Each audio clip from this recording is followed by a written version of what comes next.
Bearded Monkey here at the Razor's Edge. Today I'm talking to Nige from Onslaught. Welcome, Nige. How are you, mate? I'm doing good, mate. Thanks, and you? Yeah, not too bad. Nice sunny day today.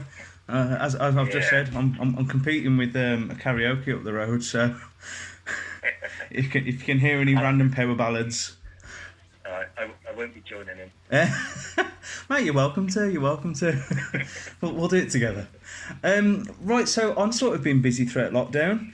Obviously, you've got your new album, Generation Antichrist, which is due out for release on the 7th of August through AFM Records. We've now heard 3 singles off the new album. What can we expect now from the rest of Generation Antichrist?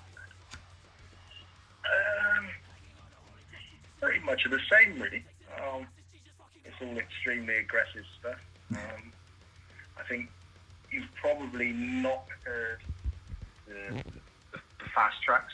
Obviously, Religious Suicide's pretty quick, and there are 3 other tracks on the album that are mainly the faster tracks that haven't been released yet. One of our kind of more slightly left field tracks, if you like. We always seem to throw one in on the album, and so yeah, you got 3 quick ones and a slightly different one. Awesome, man. So it's 9 tracks, isn't it? The new album. Yeah, if you kind of count the short track at the intro, yeah, there's 9 tracks. So. Awesome, man. But yeah, I mean, it's the aggression levels are right up there on everything, you know. So it's there aren't any nasty surprises on the album. Yeah, standard Onslaught, in your face, crushing. Yeah. I think that this one seems to be a little more in your face than previous, right? But that's what we intended, you know. Yeah, man, definitely. Well, you guys have been around for a while now. How does it feel to kind of be UK pioneers of UK thrash metal? Yeah, I mean, what was it been now?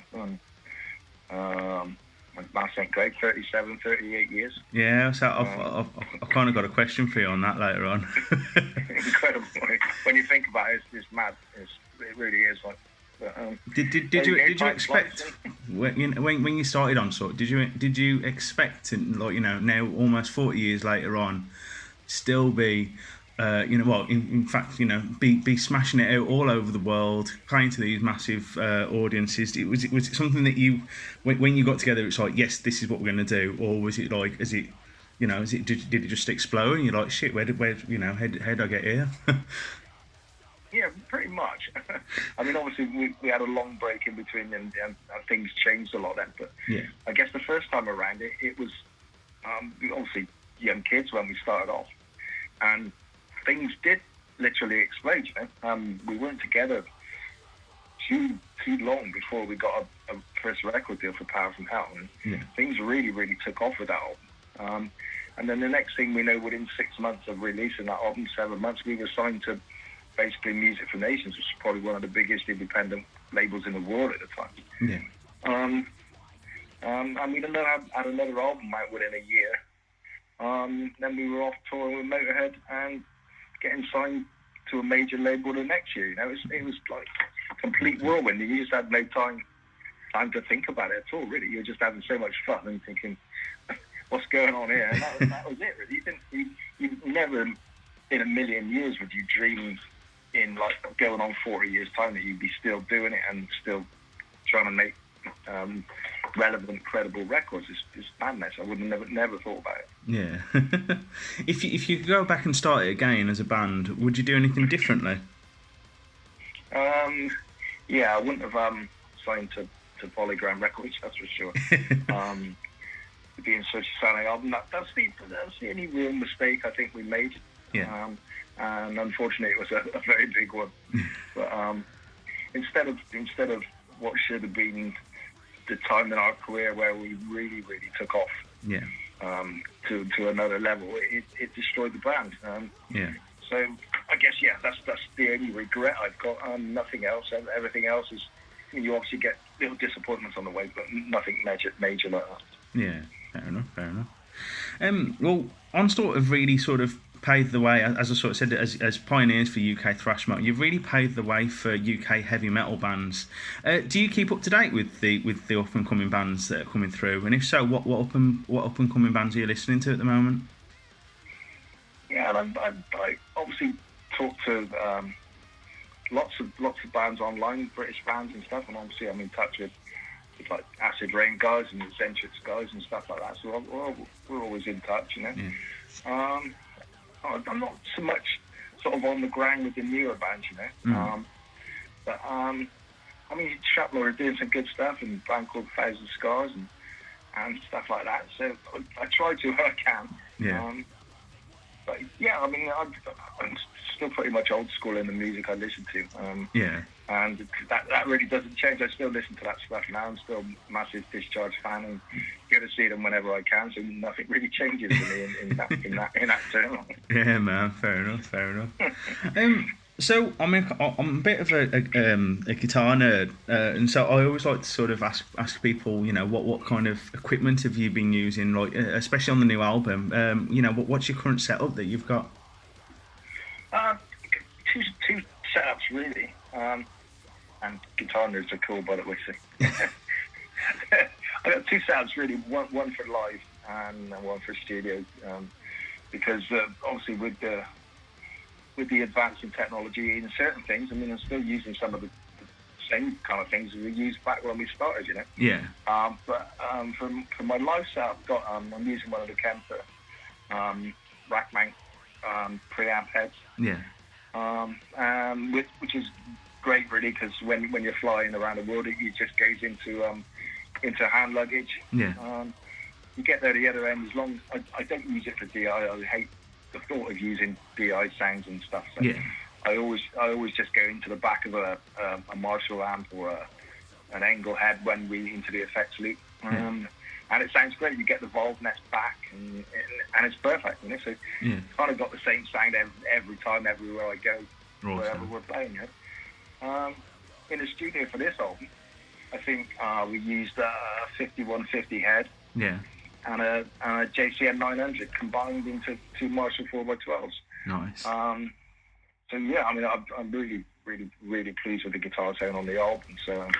Going to have a little bit more tweaking when we get back into the rehearsal room to try and match that a little bit more. But it's pretty simple setup. I just use an NXR gate in front of all that, and sometimes if I need a little bit of grunt, either a TS9 Ibanez Tube Screamer, or I've got an OCD pedal, full tone.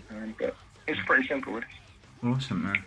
I say it's one of those things. You know, you sort of get some guitarists where it's like, you know, these huge pedal boards, and some people with the same sort of wall of tone sound. It's such a simple setup. Yeah. I used to have all that back in the day. I used to have a thing the size of a bloody fridge freezer, like. But it's just so unnecessary. I think I had it. It was like gear for gear's sake back then, really. Everything had to be big with loads of lights. And, I don't really kind of need that now. No. Awesome, man. Thank you. You've had a few lineup changes over the years.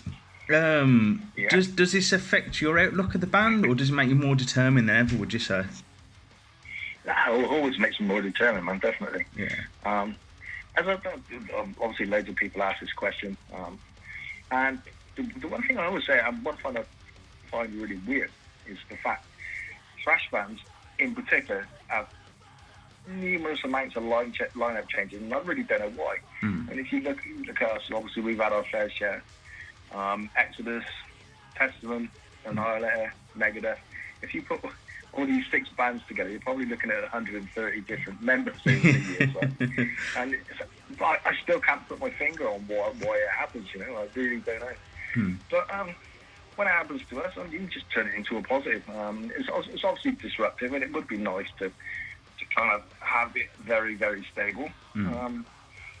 But shit happens, you know. We tour a lot, and it's a difficult thing for some people to enjoy and do for long periods of time, you know. And inevitably, either when we seem to have lineup changes, it's either at the end of a long touring session or just about to go on tour, you know. So I can put it down to some people just aren't cut out for that amount of touring, you know. Yeah. But yeah, I mean, when it happens, it's a negative. But the aim is always to go out and try and find somebody better. Yeah. And that's no disrespect to who was in the band before, because that's some great musicians. But you always try to up the ante a little bit when you get a new member, and I think we have done this time around as well. So, and it is an inspiration, you know. New guys come in, it's fresh input, and it's exciting times. Yeah, definitely. Well, obviously, because I mean, Psyche leaving was a bit of a shock to obviously fans. I mean, like he's huge boots to fill, but how have fans taken to Dave taking the reins? Oh, I mean, the response has been incredible. Yeah. Obviously, the first time they heard Dave was on the Religious Suicide track, and everybody was just blown away. And it's been pretty much 100% all across the board, you know. Yeah. Not really. Obviously, we were feeling kind of worried, kind of concerned a little bit. Is this going to work? But once Dave had done the demos, and obviously once he'd recorded the album, we knew that it was going to be fine. I mean, obviously, people really, really love Psylocke. But I think they understand the situation, and we've got somebody who's not going to make this band sound a million times different. Yeah.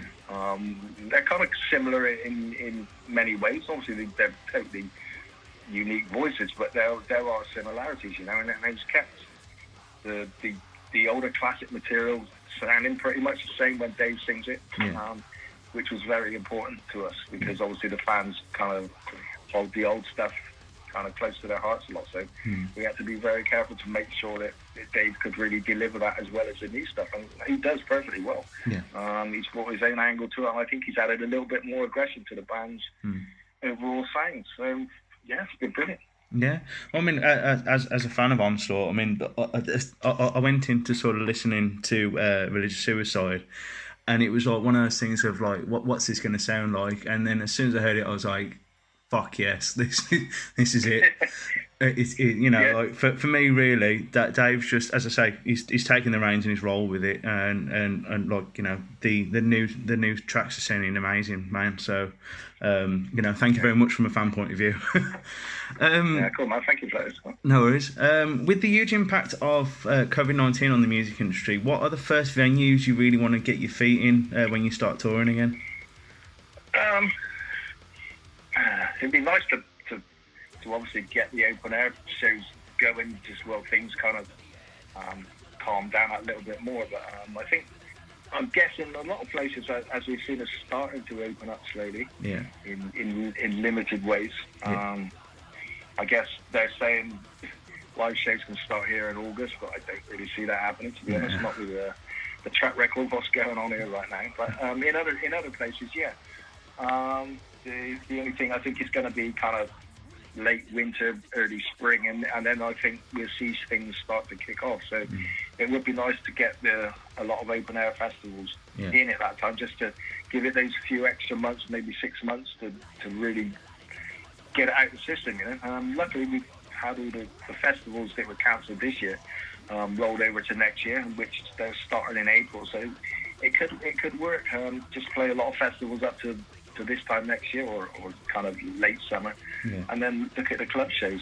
But I know our agents are trying to book stuff right now, you know. Yeah. I believe he's trying to book a UK tour for sometime in April, maybe, but we don't know. The promoters are going to be a little bit cagey, I think, as well at the moment. So yeah, we just have to see how things pan out over the next couple of months, I guess. Awesome, man. Well, I've seen you guys play from a small club shows with like the Flapper when we did the Headbangers Balls in Birmingham, to like huge open air festivals like Bloodstock. What's your approach to these shows? Is it similar, or do you have to prepare yourself very differently? No, I not me personally. I don't treat it really any differently. I don't think that the other guys have got a very different outlook to that either. You know, it's whatever show you're playing is 110% professional. You know, so whether it be in a small club or a massive arena, you know, it's always the same approach. And they both have their pleasures, you know. I love playing in small clubs, having people right in your face and landing on you and shit like that. And there's of course the big festivals where you're opening up yourself to a whole new audience. I mean, they both got their their benefits to us, you know. Yeah. But no, the approach is always exactly the same. You just get out there and do your job the best you can. Yeah. Awesome, man. Well, as I say, as we sort of mentioned earlier, Onslaught have been around for a while. In 1982, you guys first started, wasn't it? Yes, so you're approaching the big 4-0. Are there any plans afoot for a special release, a tour, or anything like that? I've not even thought about it, to be honest. Yeah, I don't know. We did that with the Force album, you know. Yeah. And that's kind of why the album's taken so long getting this new one out. Yeah. Because we did the 30th anniversary of the Force in 2016, and it went on for 2 bloody years. Like, so instead of 1 year, the demand was so much, we just went on for 2 years, you know. And that's the reason why things got delayed with this record and what have you. So I don't know. It depends where we are in terms of new albums and stuff, I guess. Mm-hmm. So it's 2 years, maybe. I mean, it could be in time for a new album release at that point. Yeah. I guess, because obviously we're going to have a lot of downtime now, so we're starting to work on new material already, even though this album's not out yet. So if it's a new album, I mean, it would be nice to do 40 years with a brand new record, you know, and have some nice bonuses along the way. So yeah, that'd be a cool idea. I've never thought about it. There you go. You got me worried, mate. Well, Generation Antichrist, as I sort of mentioned earlier, it's going to be released on the 7th of August.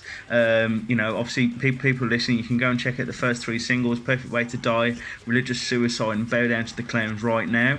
So obviously they're on Spotify and YouTube. Nige, thank you so much for chatting to me here at the Razor's Edge. I really appreciate your time, man. Excellent. My pleasure, mate.